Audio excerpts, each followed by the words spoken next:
Our first story takes place in a school, and yes, this is not a school, but we have this creepy, quiet kid sneaking up on people, just marking them anywhere, and this is really crazy. And yes, I know you guys are scared. What was that? That's my butt cheek quivering with fear. In this video, we're going to be watching two stories. The first story is about some creep. No more running, he called, voice echoing, then softer.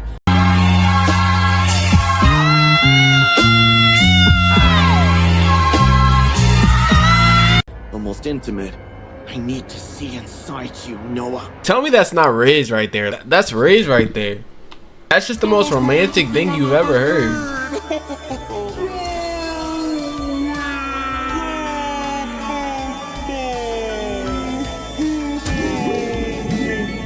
Well, anyways, let's get into the video. And don't forget to get a snack.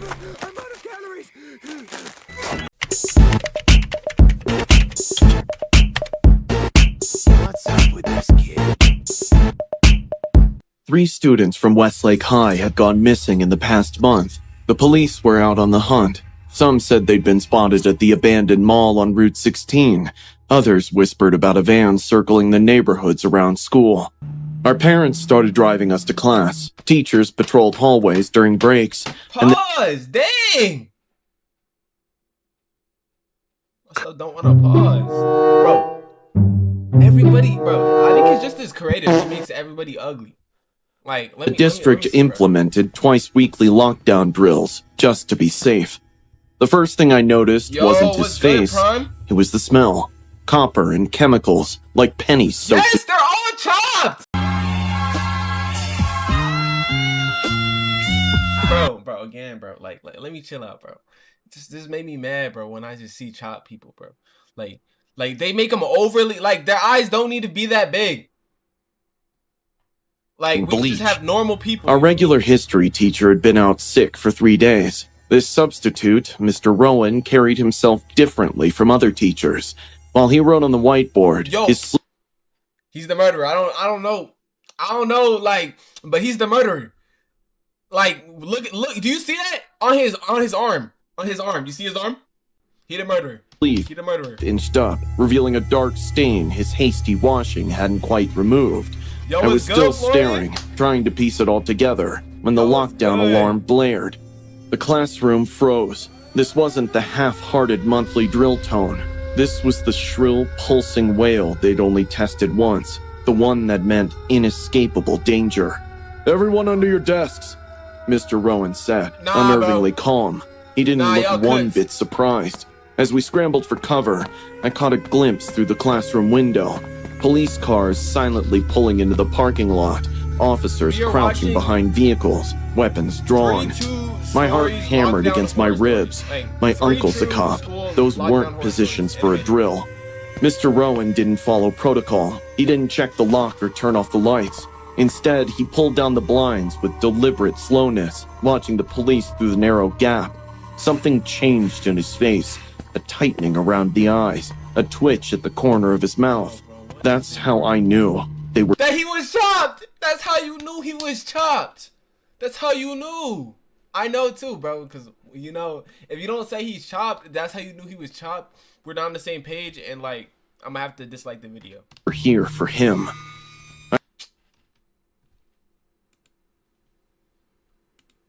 Let's keep it pushing. I reached for my phone, but his hand clamped down on my wrist. His grip was crushing, nothing like a teacher's warning touch. "No phones, Hannah." His whisper had raised the hair on my neck. "I know you're a good girl." We hadn't— You're gonna take that? He just called you a good girl. Don't take that. I mean, you're already chopped, so don't take that, bro. Don't take it. done roll call. His other hand emerged from his pocket holding a hunting knife. Not a small pocket knife, but a serrated tactical blade at least 6 inches long. The kind hunters used to gut deer. The fluorescent lights caught its edge as he turned it slowly. "Everybody's phones now." Tyler caught my— Y'all dead. Y'all all dead. Y'all cooked. Dead. Y'all all cooked. I hope y'all know that. I hope y'all know that, bro. I would have been out. if you like, you know, like when they say you can run, hide, fight at school. So if they're like a threat, I would have already been gone. I would not be in this situation. See, I would heard that alarm and they'd be like, "This is not a drill. This is not a drill," and I'd be like, you wouldn't even just see me. Like, I'd already be gone. I'm just keeping it. Eye from beneath his desk. His jaw was set, and I recognized the look. The same one he'd had before breaking his arm jumping off Miller's Cliff last summer. Reckless determination. I shook my head fractionally. You know what's funny? Mr. Rowan said, collecting phones in a metal trash can. How easy it is, walking in with a briefcase and a smile. He chuckled. No one checks. No one inquires. You just say you're from the district office, and they hand you a classroom full of kids. A soft whimper came from somewhere in the room. He whirled toward the sound, nostrils flaring. Shut up! His voice changed, dropping any pretense of normalcy. Well, I'm streaming Or I'll Roblox give them again. something to find besides the janitor. Janitor. I froze. Mr. not Keller had been missing since Monday. Suddenly, a knock at the door made everyone flinch. Mr. Rowan? Miss Riley's panic-filled voice boomed.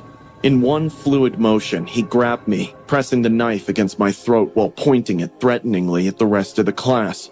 His eyes swept the room with a promise that screamed, "Make a sound, and I start with her."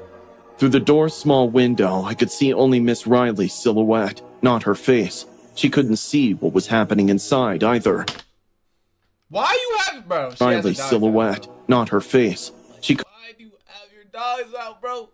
They all better die, and we gotta smell your feet, bro. We all dying, and we gotta smell your feet. Yo, stinky, stinky, stinky feet, bro. Like, I just know your feet stink, bro. I just know no one in there can breathe. Look at him, bro. Look at this guy right here, bro. You look mad annoyed. He look mad. He look grumpy. He not mad at you, bro. He looked like he took a big sniff. He looked dizzy because, like, he just took a sniff of that too. She looks, bro, you're all cooked, bro. couldn't see what was happening inside either. They're evacuating the East Wing. They found... Her voice dropped. Just stay put until officers clear your hallway. Found what? My pulse roared in my ears. All present! He called back.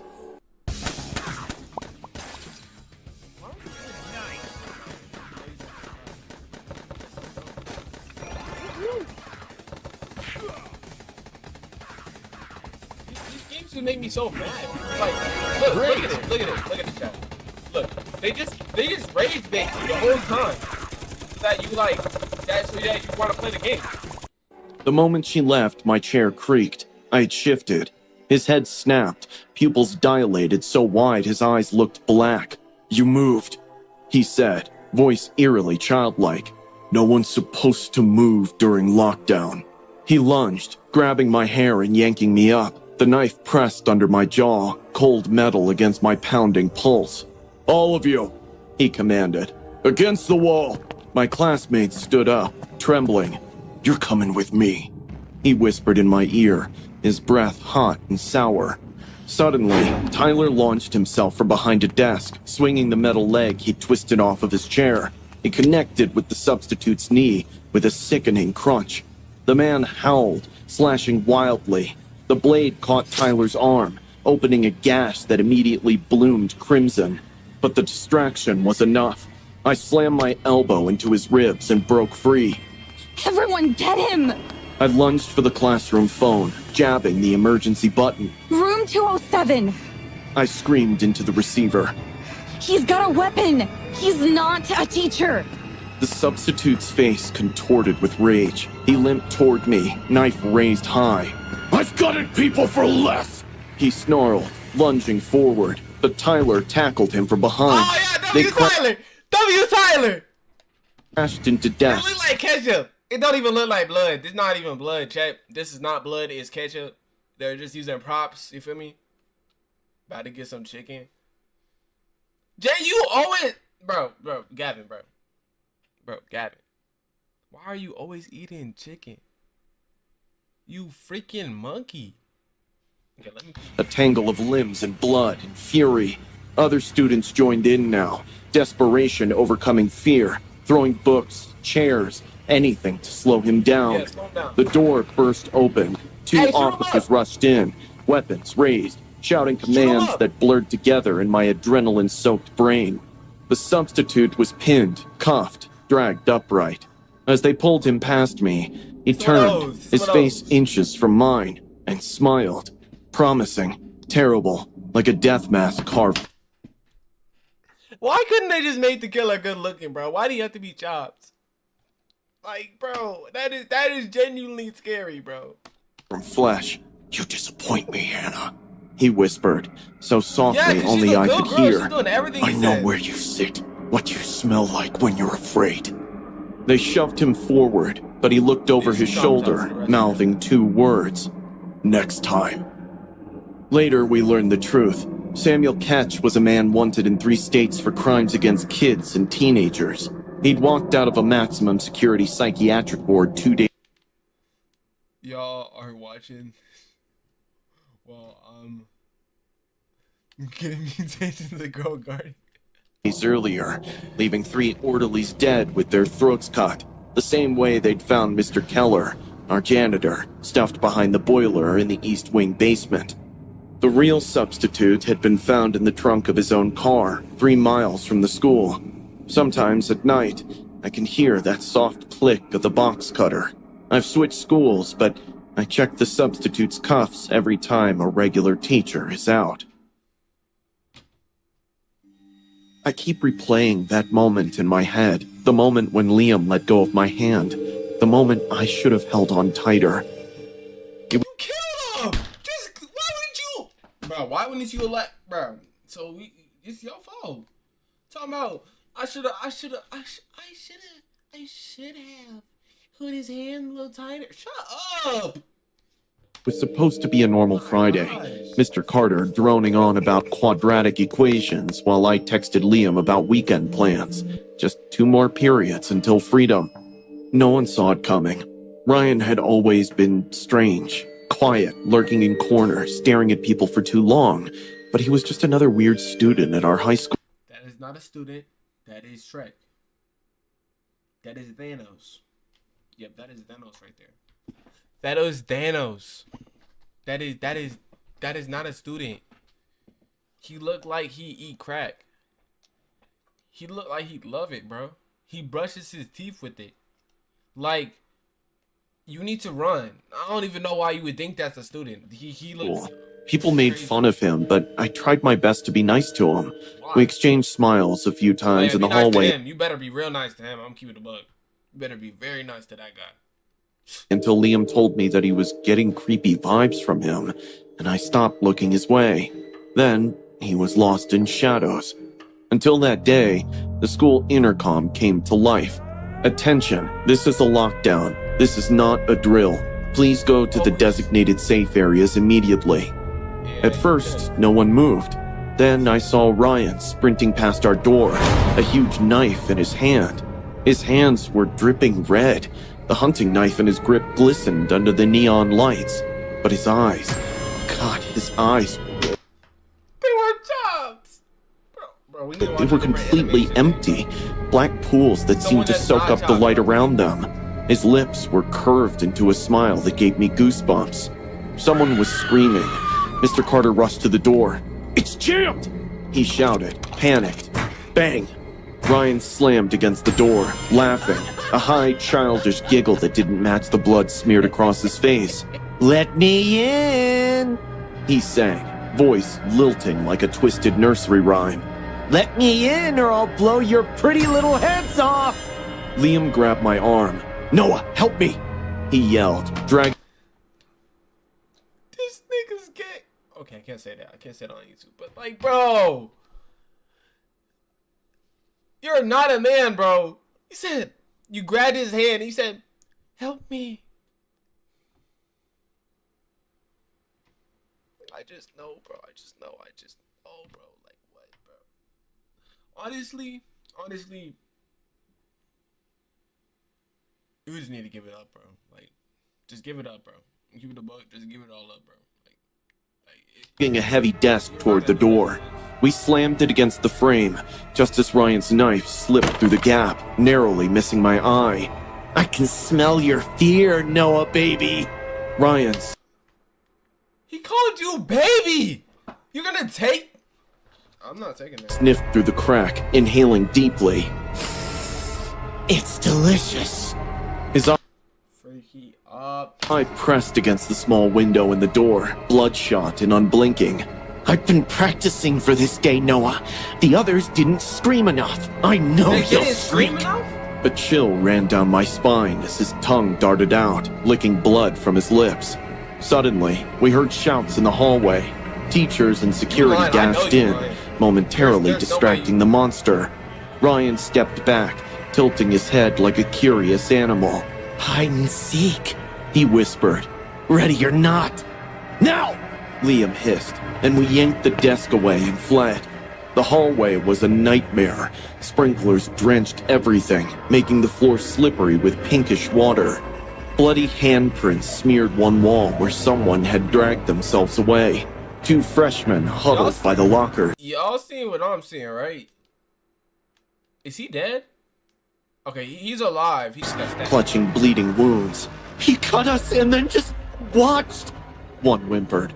Said something about loving our pain. Halfway down the hall, I saw Ryan standing motionless at the other end.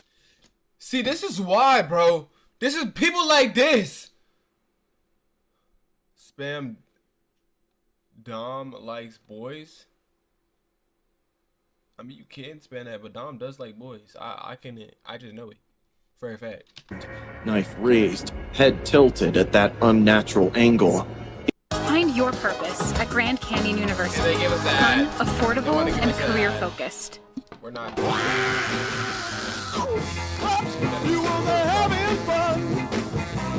He removed his hoodie, revealing a vest covered with wires and bulging packages.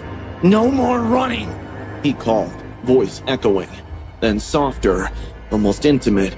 I need to see inside you, Noah. We ran. Liam slipped, crashing into the lockers. Before I could help, Ryan was Before you could help? Don't help him.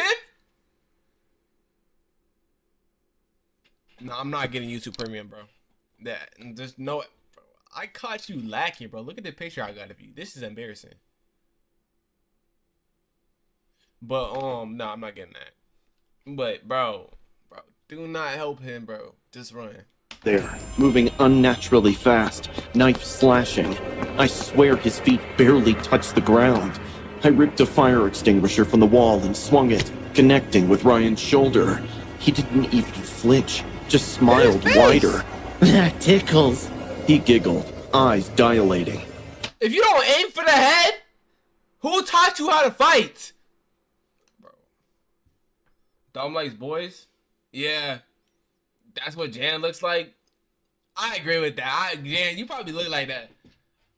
Want to see what real pain looks like? He lunged at Liam, who barely dodged the blade. By then, we had reached the emergency exit. Through its window, red and blue lights flashed. Help was waiting. Liam turned to me, face pale with terror. You go first. He said, voice shaking. No, we're going together. I grabbed his wrist. Do y'all like each other? Like, I'm not saying no hate or nothing, but do y'all like each other?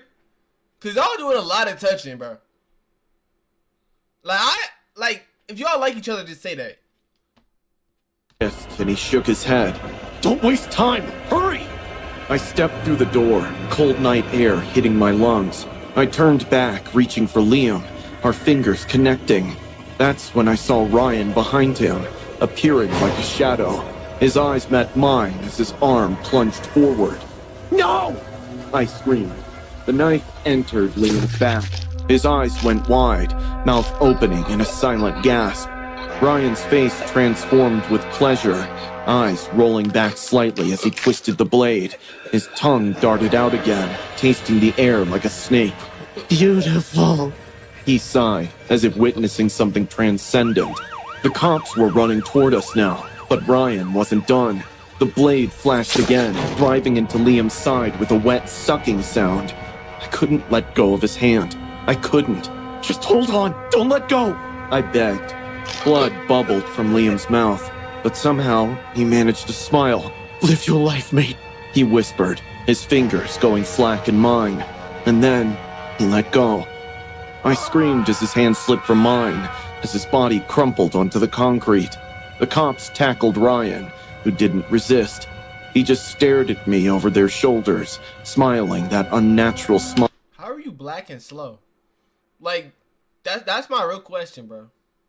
That's the main important thing, right? Like, how are you black and slow at the same time? Like, you should not have gotten caught. Like, he should not have got you. How are you black and slow, bro? Explain that to me, bro. Just explain that to me.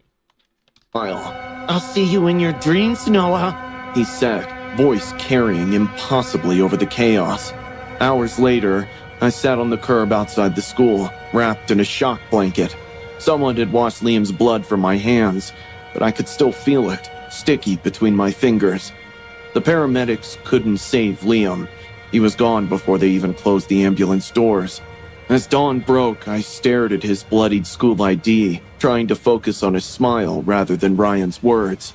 Sometimes at night, I still feel Liam's hand slipping from mine. I wake up grasping at air, trying to hold on tighter this time, but I can't.